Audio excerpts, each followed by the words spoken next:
नमस्कार विद्यार्थियों, मैं देवेंद्र पारेख स्वागत करता हूं आपका जीके बाय डीके चैनल पर। और सबसे महत्वपूर्ण बात, आज सेकंड ग्रेड का आखिरी वीडियो है। आशा है कि आपने बहुत अच्छे से पिछले वीडियो पढ़े होंगे। इस वीडियो के बाद शायद ही कोई वीडियो मैं सेकंड ग्रेड वालों के लिए बनाऊं, एक जरूर बनाऊंगा जिसके अंदर मैं आपको बताऊंगा कि एग्जाम हॉल में आपको क्या करना है। अभी पढ़ लो आराम से, एग्जाम के 3-4 दिन हैं, है ना। ज़बरदस्ती में आज ही आपको वो टेंशन नहीं देना चाहता, तो 2-3 दिन बाद में बताऊंगा। और एक जो महत्वपूर्ण चीज़ बताऊंगा, सबसे इंपॉर्टेंट, वो है 150 इंपॉर्टेंट क्वेश्चन। मैं अभी ये ऑनलाइन कह नहीं सकता कि किसी को बताना मत, लेकिन ये मैं कह सकता हूं कि अगर आप देख रहे हैं तो निश्चित रूप से साइलेंसली देख लेना। इंपॉर्टेंट क्वेश्चन होंगे। इंपॉर्टेंट मतलब इंपॉर्टेंट। अब ज़्यादा डिटेल से बताने की मुझे जरूरत नहीं है। और उसके लिए अगर कुछ नए जुड़ भी गए विद्यार्थी तो आप इसको सब्सक्राइब करके तैयार रह सकते हैं। 150 क्वेश्चन में छांट रहा हूँ, मेरे पास कहीं से आ नहीं रहे हैं। कल को वो पड़ जाए फिर बाद में मेरे के ऊपर तुम केस कर दो, ऐसा मैं साफ कर रहा हूँ। मेरे पास कहीं से नहीं आने वाले हैं, ठीक है ना। मैं सिर्फ एक टीचर हूँ और टीचर से ज़्यादा कुछ नहीं हूँ, ठीक है ना। और इसलिए मुझे अनुभव, जो 15 साल का एक्सपीरियंस है, उसके अकॉर्डिंग ही मैं बात कर रहा हूँ। तो वो महत्वपूर्ण प्रश्न 150 अति महत्वपूर्ण प्रश्न मेरे अकॉर्डिंग हैं जो आने चाहिए एग्जाम में। गैस पेपर मान लो कि वही आएगा, ऐसा मेरा मानना है। वो पेपर मैं आपको उपलब्ध करवाऊँगा एग्जाम से 1 या 2 दिन पहले। हो सकता है 1 दिन पहले, 21 तारीख पहले दे दूंगा, ठीक है ना। जिससे 3-4 पेपरों के अंदर वो बढ़िया उसमें से क्वेश्चन आपके पढ़ जाने हैं। अब जो मेरी बात समझना ध्यान से तुम, क्या कि वो क्वेश्चन तो आप देख लेना, लेकिन दूसरी जो महत्वपूर्ण बात है वो ये कि ये जो वीडियो बना रहा हूँ ना, इसमें से कम 4 से 5 क्वेश्चन तो पक्के पढ़ने हैं। क्योंकि मैं इसमें राज्यपाल और मुख्यमंत्री नहीं लिए, इसलिए नहीं तो 11 क्वेश्चन आएंगे, इसमें 10-11 है, उसमें 6-7 क्वेश्चन के आसपास इसमें से पढ़ जाएंगे जो वीडियो बनाया ना मैंने इसमें से। तो इसको ध्यान से देखना। और इसका जो लिंक है ना, जो पूरा का जो मैटर है, इसका जो PDF ये मैं उपलब्ध करा दूंगा आपको टेलीग्राम पे। लेकिन एक समस्या है, ये समझने का कंसेप्ट है। अब आप जो है इसको केवल पढ़ोगे ना तो बैठेगा नहीं, इसलिए पहले इसको ध्यान से पढ़ लेना, समझ में आ जाए उसके बाद पढ़ना, नहीं तो बड़ा बोरिंग लगेगा। मामला ऐसा है कि समझ में नहीं आता है स्टूडेंट्स के, इसलिए इसको अच्छे से समझना, ठीक है। चलिए शुरू करें। उससे पहले एक बात और कह दूं मैं आपको कि जो अपना दूसरा चैनल ना, उसके ऊपर इसका आधा पार्ट वहाँ मिलेगा आपको, पूरा यहाँ दे नहीं पाऊंगा क्योंकि बड़ा हो जाएगा वीडियो और एक साथ डाउनलोड नहीं होता, दिक्कत आती है इसमें। मैं काफ़ी लेट भी इसी कारण हो जाता हूँ, इसलिए उस पर डाल दिया मैंने आधा तो, और ऊपर डाल दिया मैंने, वहाँ जाके देख लेना आप। और अब बाकी जो है ना वो इस पर है, ठीक। तो इंपॉर्टेंट क्वेश्चन है, अच्छे से याद कर लेना। मुझे विश्वास है इनसे बाहर इन टॉपिकों में तो नहीं जाएगा, ठीक। और टेलीग्राम के ऊपर आपको निश्चित रूप से मैटर उपलब्ध हो जाना है, ठीक है। चलिए, अच्छा, उन दोनों का, टेलीग्राम का और जो दूसरा चैनल उसका, दोनों का लिंक मैंने डिस्क्रिप्शन में आपको दे ही दिया है। चलिए शुरू करते हैं। राज्य शासन सचिवालय का मुख्य सचिव, जो मेन सेक्रेटरी और सेक्रेटरीट दोनों की बात करेंगे। पहले सेक्रेटरीट की बात करेंगे यानी सचिवालय की, और उसके बाद उसके अंदर बैठने वाले मुख्य सचिव की हम बात करेंगे। क्योंकि आपके केवल मुख्य सचिव पूछा है, बाकी आपके सिलेबस में नहीं है। सारे सचिवों के बारे में कोई जानकारी नहीं पूछी गई, लेकिन सचिवालय के बारे में फिर भी पूछा गया। तो पहले तो ये समझ लो कि सचिवालय होता क्या है।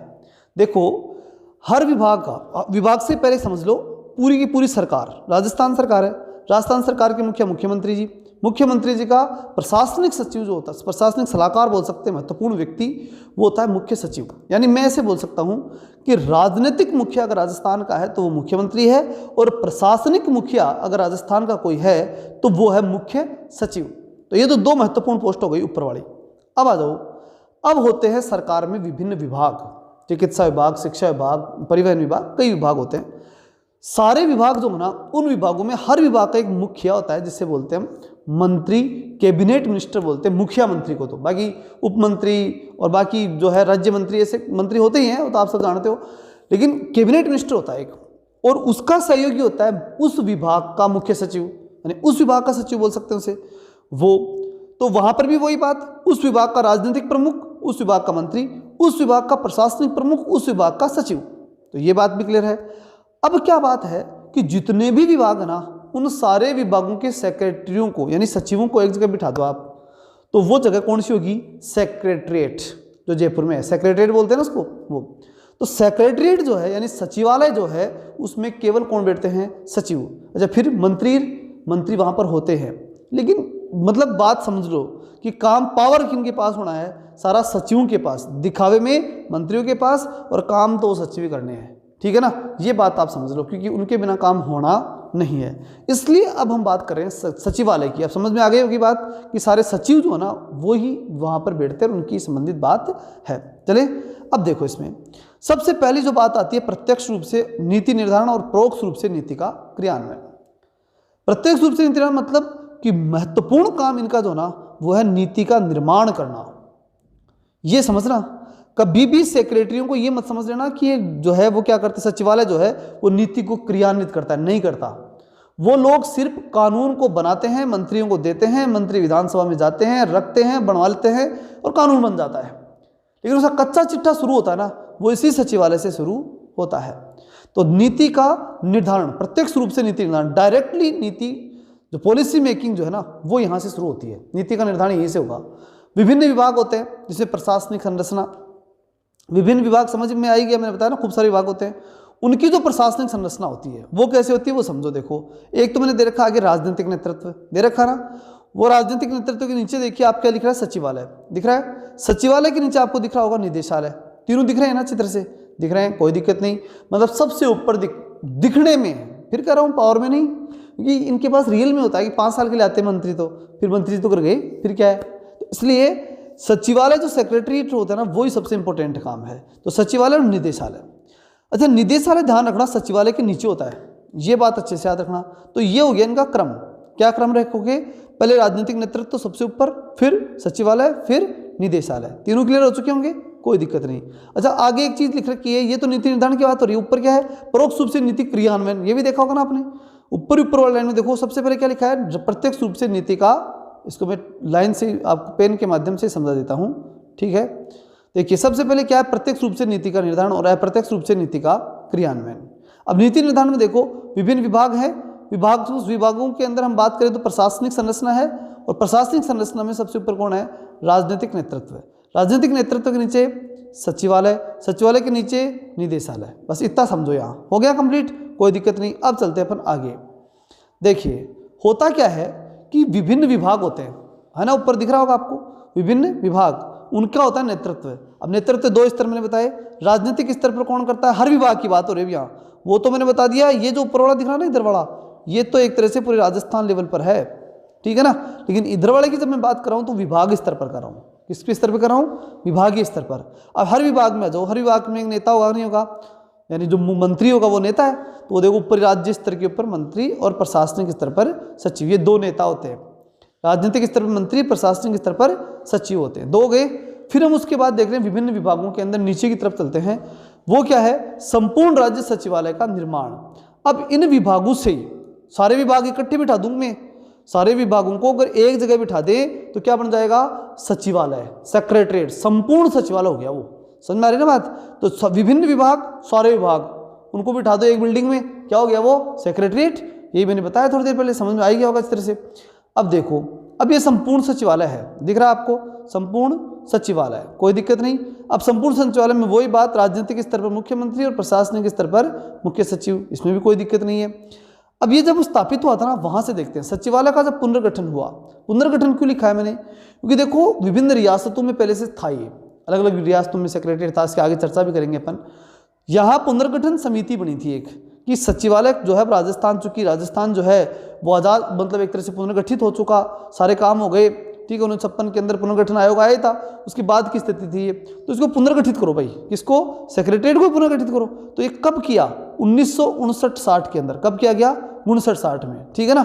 मतलब लाइन के आखिरी में पहुंच गए, 50 वाली में, आखिरी में 60 था ही, तो 59-60 इसके अंदर तो पुनर्गठन करना पड़ा, क्योंकि फिर तो अगला दशक शुरू होने वाला था। तो कर दिया 59-60 में। अब क्या होता है, उसके आगे की स्थिति देख लीजिए। सचिवालय के अधीन कई कार्यालय, विभाग और निदेशालय होते हैं, वे सचिवालय के अंग नहीं होते। ये है सबसे महत्वपूर्ण लाइन जो एग्जाम में आ सकती है, आपके ध्यान रखना। क्या रहा ये कि भाई आपने क्या किया, पूरे मंत्रियों के, जो मंत्रियों के सेक्रेटरी थे ना, उन सेक्रेटरियों को एक बिल्डिंग में बिठाया और वो बिल्डिंग बन गई सेक्रेटरीट, बन गई सेक्रेटरीट। उसमें राजनीतिक स्तर पे मंत्री बैठे हैं और प्रशासनिक स्तर पर कौन बैठे हुए हैं, सारे सचिव बैठे हुए हैं। सेक्रेटरीट पूरी तैयार है आपकी, पुनर्गठित हुई थी कब, 1959 से 1960 के बीच में। अब बात आती है कि ये जो सचिवालय होते हैं ना, ये काम किससे करवाते हैं। तो सचिवालय के अधीन कई कार्यालय होते हैं, सचिवालय के नीचे क्या होते हैं, कई कार्यालय और कार्यालय विभाग और निदेशालय। कार्यालय विभाग का मतलब है काम करने वाले विभाग। ये तो सिर्फ नियम बनाएंगे, मैंने कहा था ना सेक्रेटरीट क्या करता है, नियम का निर्धारण करता है प्रत्यक्ष रूप से, तो डायरेक्टली सिर्फ काम करता दिखाई कानून बनाता हुआ दिखाई देता है। हालांकि प्रत्यक्ष रूप से काम को क्रियान्वित भी वही करवाता है, लेकिन प्रत्यक्ष रूप में ध्यान रखना डायरेक्टली उसका दायित्व कितना है, कानून का या नीति का या नियम का निर्धारण करना, न कि उसको क्रियान्वित करना। तो बात सचिवालय की हुई, तो सचिवालय अपने नीचे काम करवाता है, किसी न किसी काम करवाएगा, तो करवाएगा किससे, निदेशालय से। सचिवालय के लेकिन जो कि नीचे है, अधीन है ना, तो अधीन है तो ये उसके अंग नहीं होते। देखो निदेशालय की बात करें ना अपन, तो देखो शिक्षा निदेशालय अपने कहाँ है, बीकानेर में। कहाँ है, बीकानेर में, तो ये अलग जगह है। और सेक्रेटरीट कहाँ बैठते हैं, सारे के सारे जितने भी सेक्रेटरी हैं, चाहे वो कोई भी बाकी है, सारे सेक्रेटरीट में बैठे हुए हैं।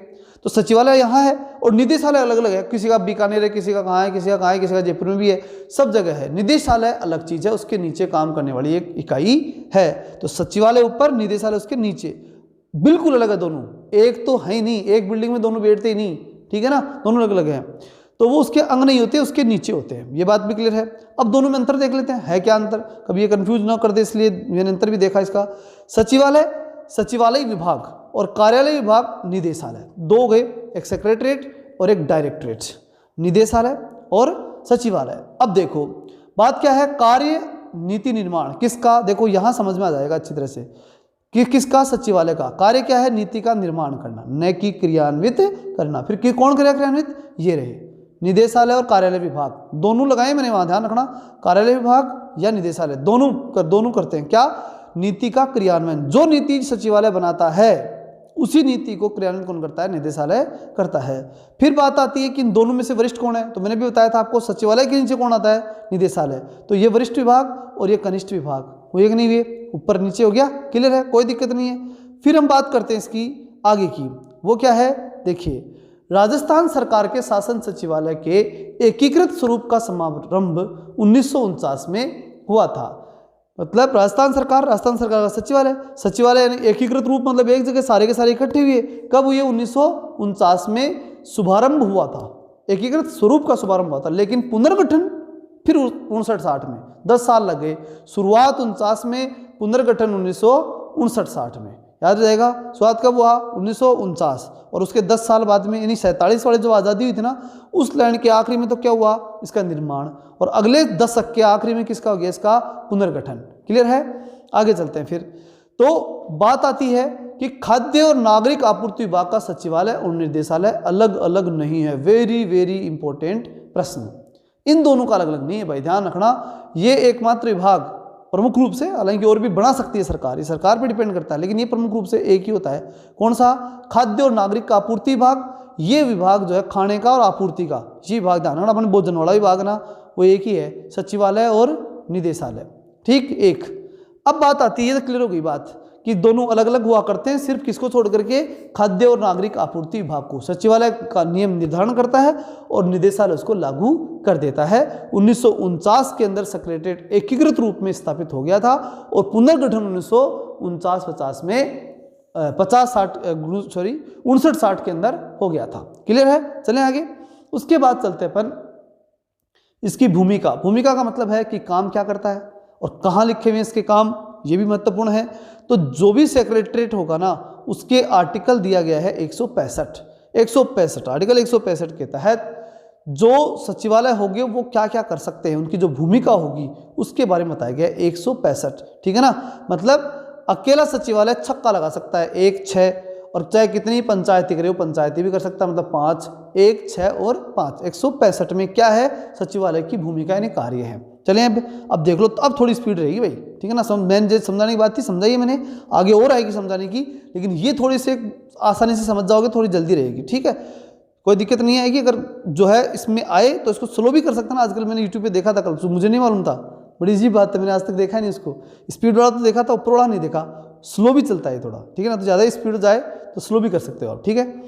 तो चलिए अब देख लेते हैं इसके अंदर कि इसके जो कार्य भूमिका जो वो कैसी है। नीति निर्माण, और नीति निर्माण की बात करें तो सबसे पहली बात, ये तो बात तय हो गई, सचिवालय क्या करेगा, नीति का निर्माण करेगा ही करेगा।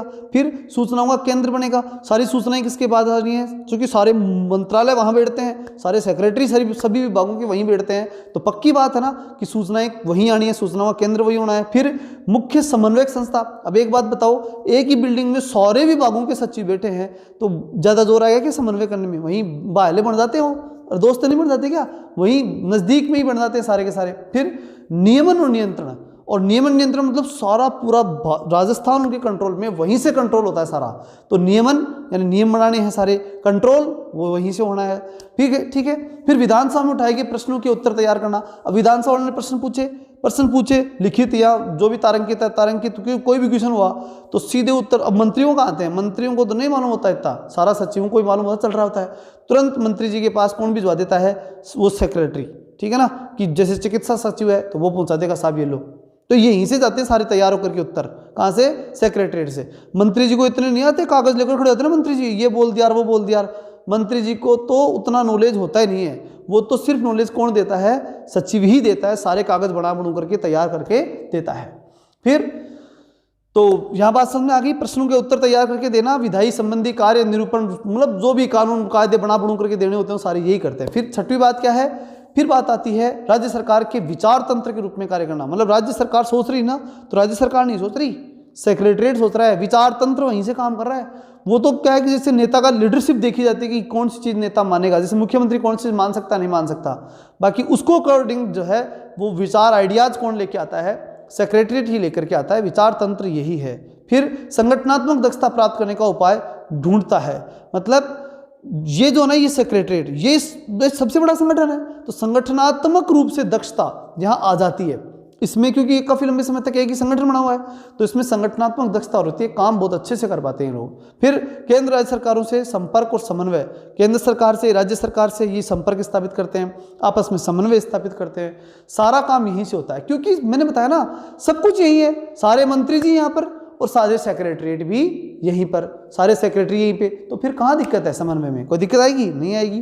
फिर बजट पर तैयार करना, बजट तैयार करना, थोड़ा इसको देख लेना, बजट तैयार करना व लोक वित्त पर नियंत्रण करना, सरकार के पैसे पर नियंत्रण करना और बजट, मतलब सीधी बात है, मैंने पहले बताया वित्त मंत्रालय कहाँ होगा, चलो बताओ कहाँ होना है, वही वित्त मंत्री जी का वित्त सचिव कहाँ बैठेगा, वही सेक्रेटरी में बैठेगा, वित्त सचिव भी वहीं बैठेगा, और वित्त सचिव क्या कहेगा सारे विभागों को कि ले आओ भाई अपना बजट तैयार करके ले आओ, जो भी खर्चा है कुछ है कि नहीं है वो सब ले आओ यहाँ पर, तो वही बात है।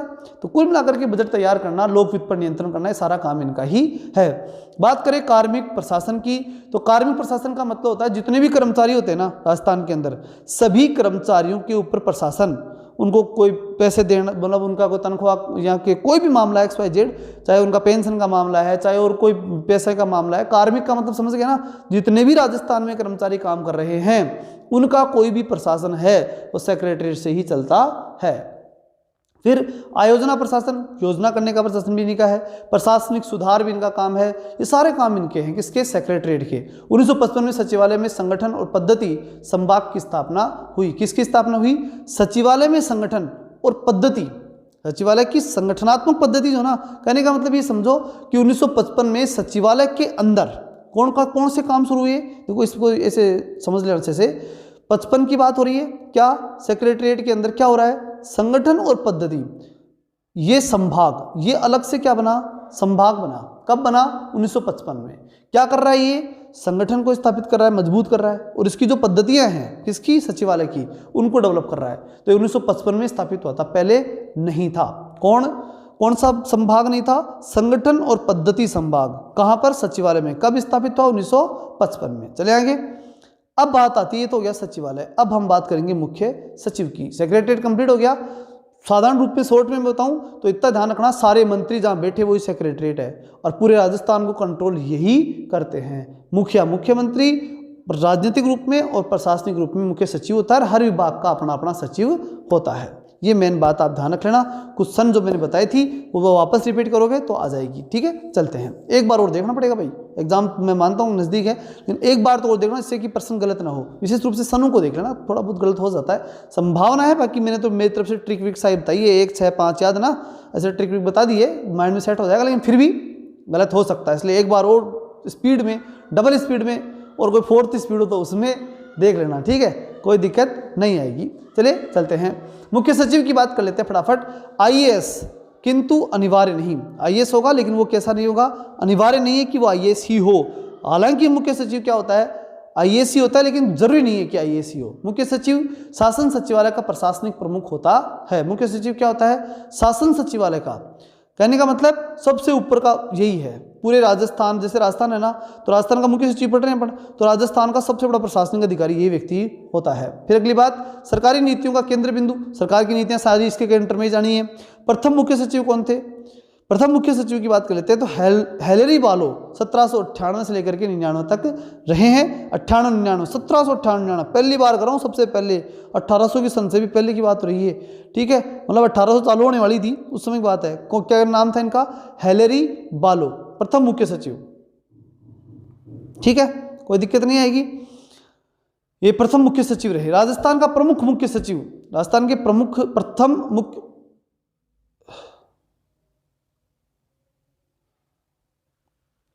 तो प्रथम मुख्य सचिव हेलरी बालो याद रख लेना।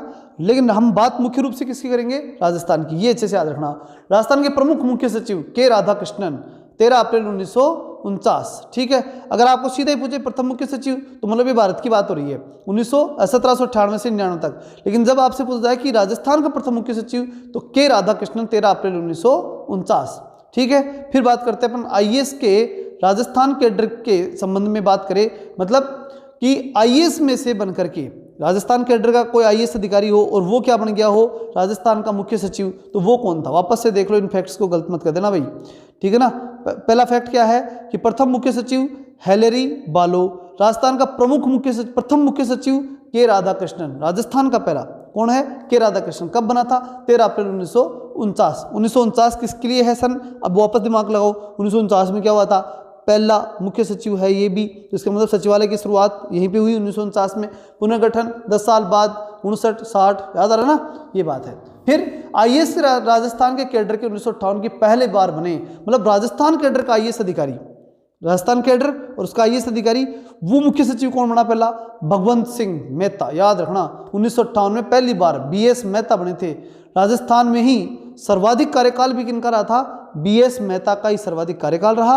और आईएएस कैडर से, मतलब राजस्थान कैडर से आईएएस अधिकारी जो मुख्य सचिव बने, प्रश्न ऐसे होगा, क्या होगा, राजस्थान कैडर के पहले आईएएस अधिकारी जो राजस्थान के मुख्य सचिव बने, तो बीएस मेहता, भगवंत सिंह मेहता। तो ये क्या राजस्थान से ही थे, और राजस्थान से होने के साथ साथ सर्वाधिक लंबा कार्यकाल इनका रहा है, ठीक है। कब, 1958, याद रह रहा है ना, 1958, जब पुनर्गठन हुआ था ना 59 में, उससे जस्ट एक साल पहले। फिर उसके बाद राजस्थान के मुख्यमंत्रियों के काल में मुख्य सचिव, मुख्यमंत्रियों के, यहाँ समझना, देखो सर्वाधिक मुख्यमंत्रियों के समय, मतलब कि सबसे ज्यादा मुख्यमंत्रियों के समय ऐसा कौन सा सचिव रहा जो ज्यादा मंत्रियों के समय, मुख्यमंत्रियों के समय काम किया, तो वो कौन थे, वो थे विपिन बिहारी लाल माथुर, माथुर जी थे ये, ठीक है ना। ये सब के माथे पर जाकर के बैठ गए सारे मुख्यमंत्रियों के, ठीक है। कौन कौन से मुख्यमंत्रियों के माथुर जी, बिहारी लाल जी माथुर, वो थे हरदेव जोशी, शिवचरण माथुर, वापस से हरदेव जोशी, ठीक है ना। पहली बार हरदेव जोशी थे, उस समय भी थे, फिर शिवचरण माथुर आए, उस समय भी थे, वापस हरदेव जोशी आए, उस समय भी थे, और लास्ट में बेरू सिंह जी आए, उस समय भी यही थे।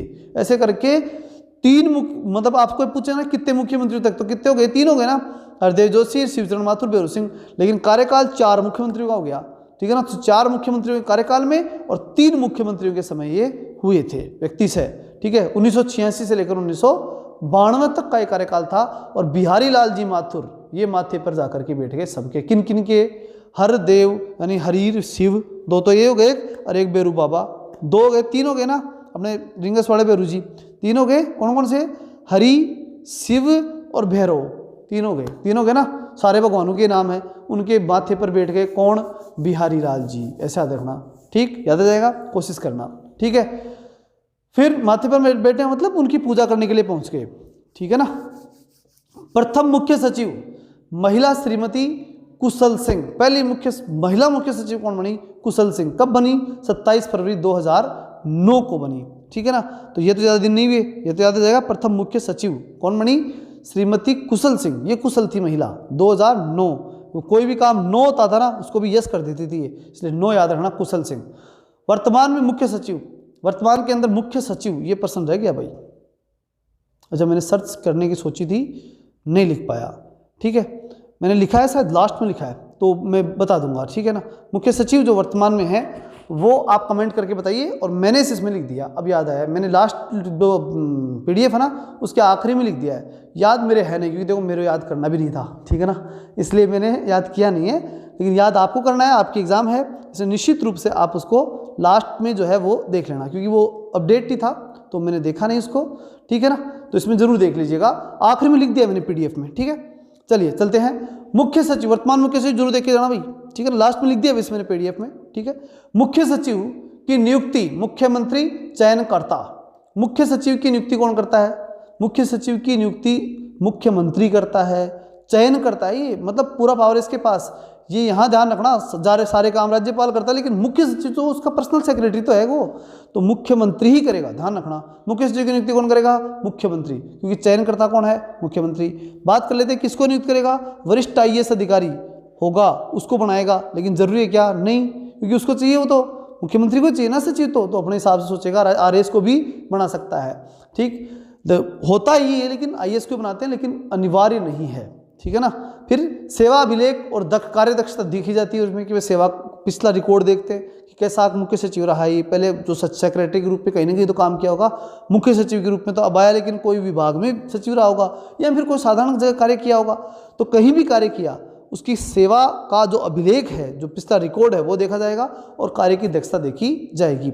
और सबसे बड़ी बात तो यही है लास्ट की, कौन सी? मुख्यमंत्री का विश्वास होना चाहिए। अगर मुख्यमंत्री की गई तो सही है, ठीक, तो 3 बातें होनी चाहिए, मुख्यमंत्री पर विश्वास, उसके अच्छा रिकॉर्ड होना चाहिए उसका, फिर वरिष्ठ IAS अधिकारी होना चाहिए, लेकिन ये अनिवार्य नहीं है, ध्यान रखना, ठीक। सेवा अवधि कब तक रहेंगे? तब मुख्यमंत्री से, क्योंकि आदमी तो किसी का है, मुख्यमंत्री का ही है, तो मुख्यमंत्री के साथ संबंधों पर ही निर्भर करता है कि वो कितने समय तक कार्य करेगा, ठीक है।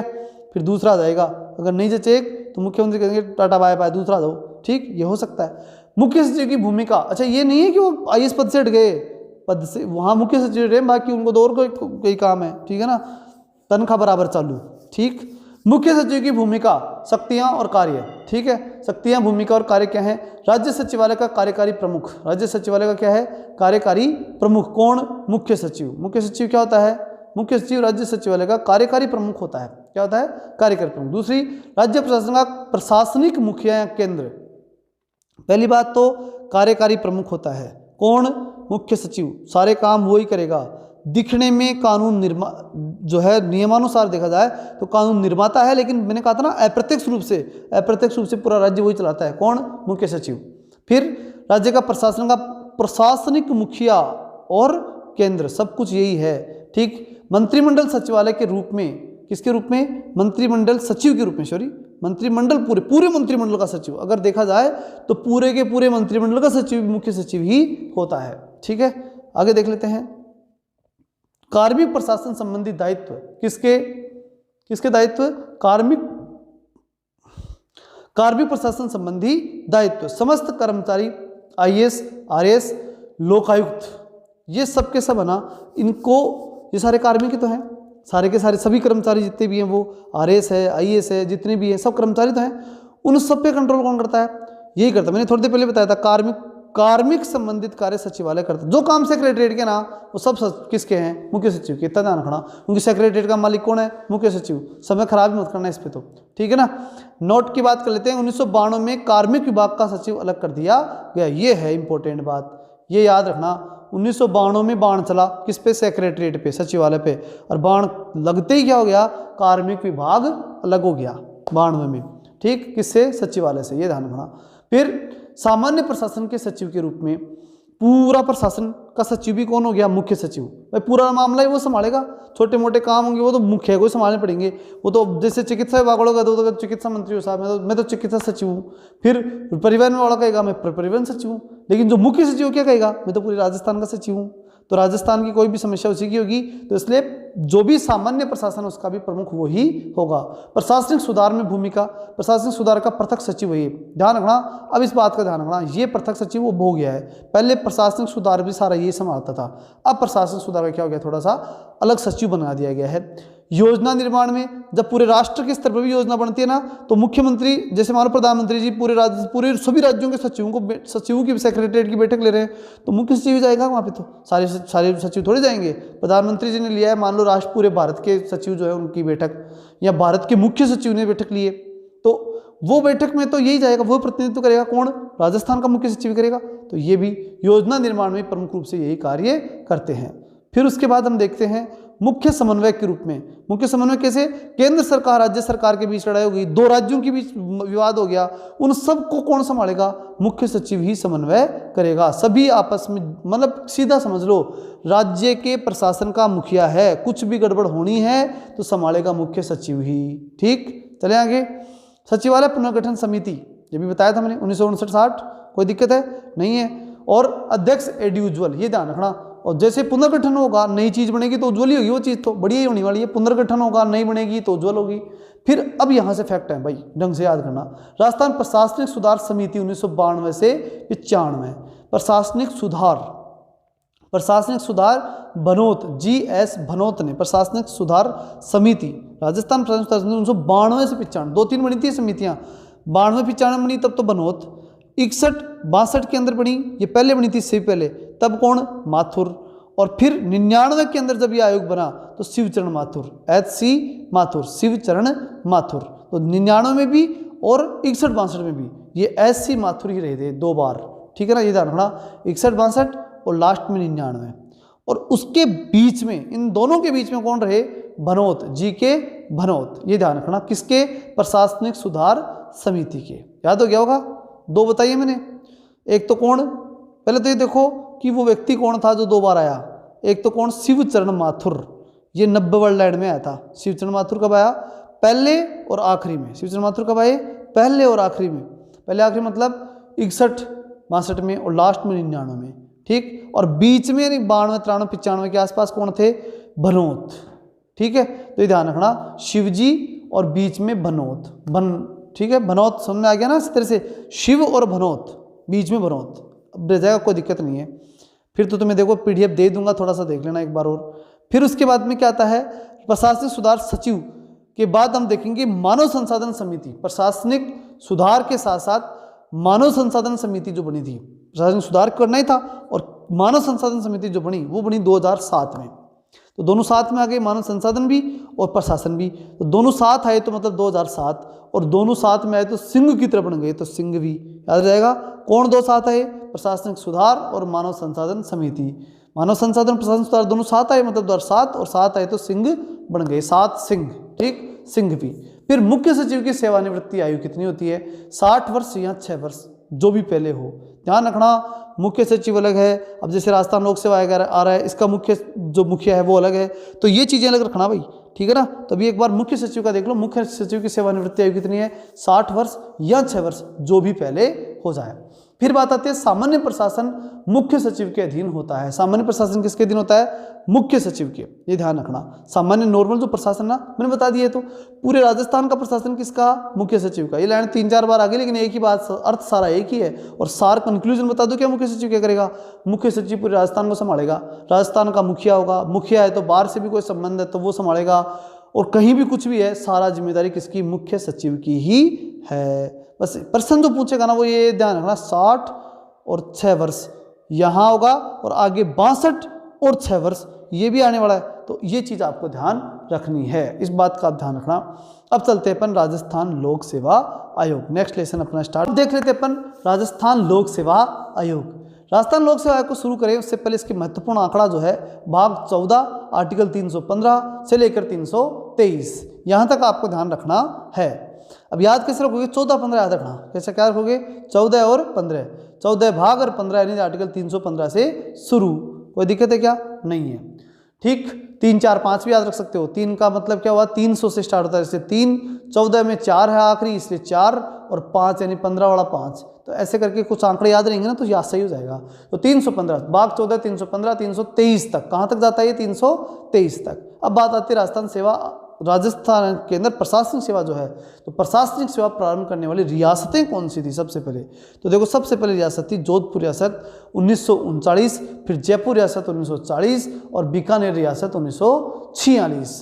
तो याद क्या रखना है आपको वो समझो। देखो बात इतनी सी ध्यान रखनी है, 1939 से शुरू हो रही हुई, 39 से लेकर के भारत आज़ाद होने तक की बात है। मतलब दुनिया में चल रहा था दूसरा विश्व युद्ध और इधर चल रहा था क्या, प्रशासन के मामले में काम।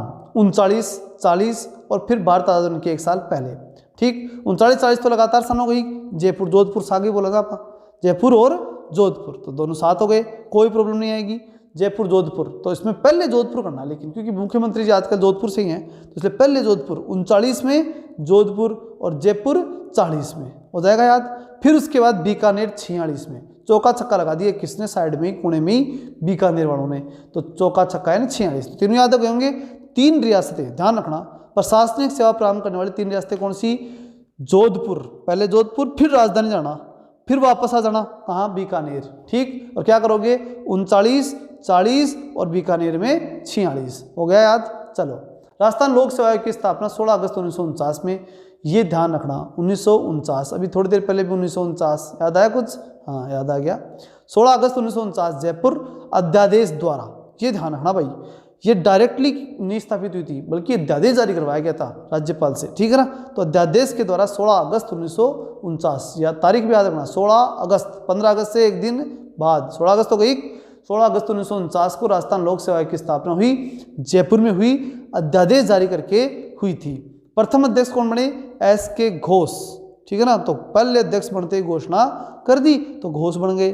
फिर बात आती है सदस्य कितने, तो सदस्य देखो 68 में 3 थे, 73 में 4, 81 में 5 और 11 में 7। आपको याद रखना है 11 में 7, मतलब आज की तारीख में भी कितने, 7, ठीक। और सबसे पहले याद रखना शुरू में 68 में कितने थे, 3, ठीक। अब उसके बाद में अगर देखना चाहो तो 73 81 2 बच गए, तो 73 में 4 और 81 में 5, ठीक। ये भी ध्यान रखो तो रख लेना। बाकी 68 यानी शुरू में अड़ा तब 3, 68 3 और अब है 7 जो 11 में हुआ था, 2 पर्याप्त है, ठीक है।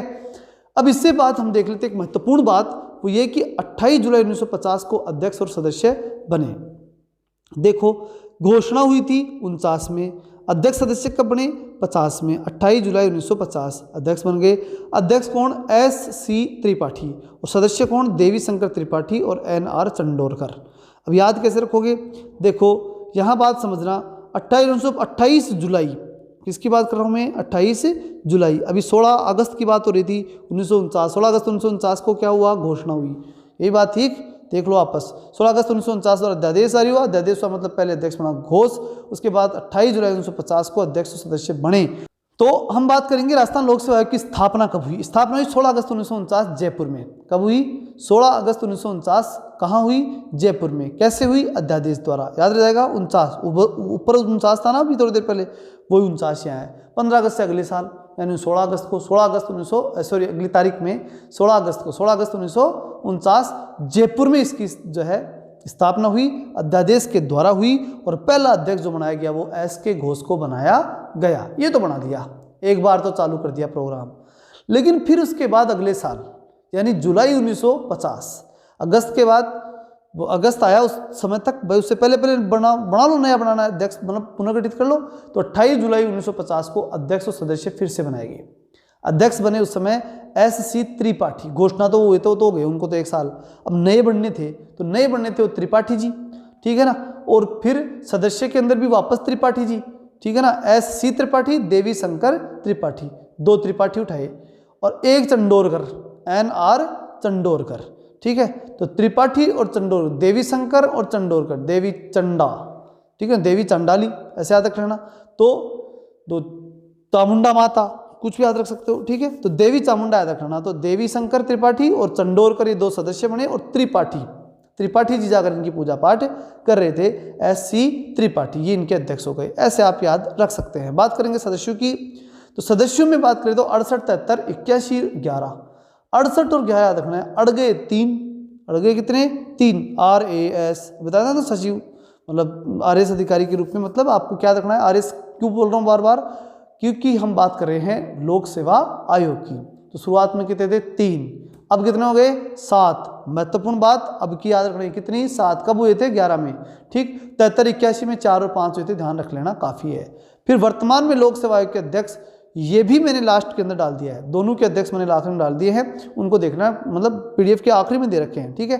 फिर जयपुर के अंदर अजमेर स्थानांतरित हुए 1956 के अंदर, मतलब अब बात होती है कि इनका स्थानांतरण, अजमेर स्थानांतरण कब हुआ, जयपुर में तो कब स्थापित हुए थे, जयपुर में स्थापना बताओ, देखिए 1949 याद हो गया ना, 16 अगस्त 1949। अब बात आ रही है कहाँ की, अजमेर लेके जाएंगे तो उठा करके अजमेर छाप दो 56, अजमेर 56। जयपुर में अजमेर स्थानांतरित, जयपुर से अजमेर कब स्थानांतरित हुए 56 राज्य पुनर्गठन के बाद सत्यनारायण राव समिति की सिफारिश के ऊपर। किस सिफारिश पर, सत्यनारायण राव समिति की सिफारिश पर, याद रह जाएगा, कोई दिक्कत नहीं है। मतलब सत्य बोल रहे थे, जगह ले जाओ भाई तुम अजमेर ले जाओ, सच्ची बोल रहे हो तो सत्यनारायण राव समिति की सिफारिश पर छाप दिया, कहाँ ले जाकर छापा, अजमेर में छाप दिया 56 में ले जाकर के, कोई दिक्कत नहीं आएगी। और वहाँ 1949 में, जयपुर में कब हुआ था 1949 में। बात करते हैं अनुच्छेदों की, आर्टिकल 315, प्रत्येक राज्य के लिए एक लोक सेवा आयोग, 315 एक में क्या है, प्रत्येक राज्य के लिए एक लोक सेवा आयोग। अब ये बैटरी डाउन हो रही है भाई, आज मैं अलग विकट परिस्थिति में फंसा हुआ हूँ, ऐसी जगह फंसा हुआ हूँ जहाँ से मोबाइल रिचार्ज करके थोड़ा बहुत एडजस्ट करके लाया हूँ, ठीक है ना। तो अब एक काम कर लेते हैं अपन, इसको यहीं छोड़ देते हैं एक बार, ठीक है ना। और इससे आगे का जो वीडियो है ना, यहाँ से आगे का वीडियो वो दूसरा चैनल ना वहाँ मिल जाएगा, ठीक है ना। कौन सा चैनल, उसका लिंक डिस्क्रिप्शन में मैंने दे दिया है, उस डिस्क्रिप्शन में जाओगे आप, और डिस्क्रिप्शन में जा करके और वहाँ पर अपना जो दूसरा चैनल है उसका लिंक, और लिंक लगाते ही आपको सीधा ही वीडियो मिल जाएगा आगे, यहाँ से आगे, ठीक है ना। मैं इसी का लिंक डालूंगा। तो सॉरी, बहुत विनम्र रूप से सॉरी, क्योंकि विकट परिस्थिति में हूँ, आपके कमेंट खूब थे इसलिए मैंने बनाया है, अन्यथा संभवतः है कि मैं स्किप भी कर जाता इसको, लेकिन आपको बीच में नहीं छोड़ सकता था, ये मेरी नैतिक जिम्मेदारी थी। बहुत विकट परिस्थिति में बना के दे रहा हूँ, परिस्थितियाँ मनुष्य के साथ जुड़ी हुई हैं। और देखो अब आप तो नौकरी लगने के लिए तैयार हो, आपके परिवार जिम्मेदारी संभाल रहे हैं, हम अभी उन जिम्मेदारियों के साथ चल रहे हैं, जी रहे हैं। तो इसलिए कुछ जिम्मेदारियां हमारे साथ जुड़ी होती हैं, लेकिन अब आपकी भी जिम्मेदारी हमारे ऊपर है, तो ली है तो लेंगे ही। तो इसलिए यहाँ से आगे का मैं निश्चित रूप से पहुँचा दूंगा उस वीडियो पे, पहले ये डालूंगा आगे वाला ही, निश्चिंत रहो, पहले ये डालूंगा, उसके बाद कौन सा जो आगे बढ़ा दूंगा ना, वो पहले उस चैनल पर डालूंगा, जिससे इसको देखते ही आप तुरंत वहाँ पर जुड़ जाओ, ठीक है ना। तो वहाँ डाल देता हूँ मैं इससे आगे का बना करके। तो इसके लिए मैं फिर से माफ़ी चाहूँगा, लेकिन यहाँ तक आए आप, बहुत बहुत धन्यवाद। लिंक लेकर के आप जरूर यहाँ जा करके देखें, और उस चैनल पे जाएं तो वो तो अपना ही है, सब्सक्राइब जरूर कर लेना, ठीक है ना। चलिए मिलते हैं नेक्स्ट वीडियो में, तब तक के लिए जय हिंद जय भारत।